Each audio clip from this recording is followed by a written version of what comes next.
title on it, see? And Martin Luther King, his goal was to walk down the street one day with a white girl. We don't call that progress. No white woman watching this show or no white man in his or her right mind, white mind, want black boys and black girls marrying their white sons and daughters, in return introducing their grandchildren as half brown, kinky head Negroes. They don't want it. And why not? Why not? You know why not. Nobody else, and I'll tell you something else. Why not? For what? Every man likes a son who look like himself. Every man likes a son who look like himself. There's a beauty to the unknown, a strange feeling of seeing that in which you don't understand, a curiosity to seek the truth. But what about when you are that which is different? What do you do when you cannot comprehend yourself?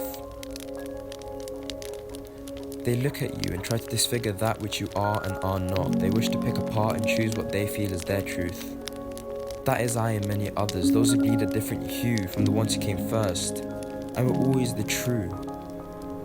As a child, the harshest truth is that you'll never be a part of that which should be us, but is instead them.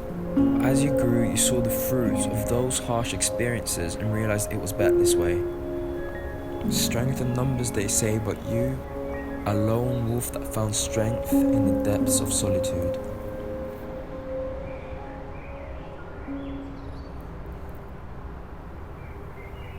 For a long time, I felt isolated. I felt like the rest of the world was different from me.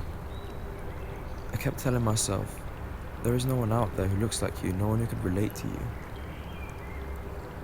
Growing up, I was the only mixed one in the family on both sides. Going to cultural parties was the most anxiety-inducing thing I could possibly do. I was only 7 when I understood what was happening around me. Imagine the torment from other kids laughing at you because you look different. Imagine the strange and dirty looks given to you by adults, those who you'd think would be more mature to understand. I was born like this.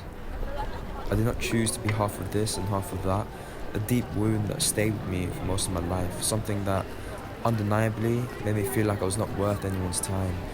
I constantly felt like I had to prove my legitimacy as one of them. I would look myself in the mirror and wish for change.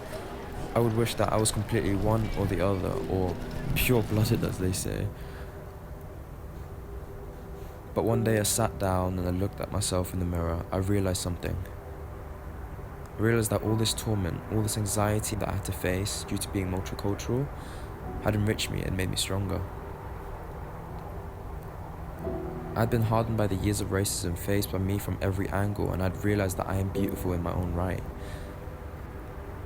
I realized I am an individual. I realized there really were people out there like me. They may not look exactly the same as me, but they face the same struggle that I had to live through. You know that word, identity? It's a meaning which is lost to those who wander between cultures, always having to look for acceptance. The people who, amongst their own, were denied a place in the ideas of the norm. Well, they instead decide to form their own definition of the word, beauty. It's our duty to use these clothes as a way to empower, to love the parts of ourselves that you saw as undesired, the parts that you wanted to define and mold to become more like you, those parts which you wish to cut off and throw away. Listen, look at me. Can't you see? We share the same eyes, you and I, but there's a taint to my skin. To you, I am stained, a faulty creation, a small variation. We are people, like you, from you, yet not you, a part of you which, although you deny, has as much of a right to live and speak like you do. You who dons cultural garbs, you who follow traditions that has no place for us all, you try so hard to carve us, define us, yet when we adopt one side and abandon the other, it's just never enough. We are so much more than our histories, our quote, ethnicities, and we choose what defines us. We take that which you have given us and make it our own. Because the reality is, we are the few lost children, the ones who had to fight to find and were not given the chance to be a part of your identity.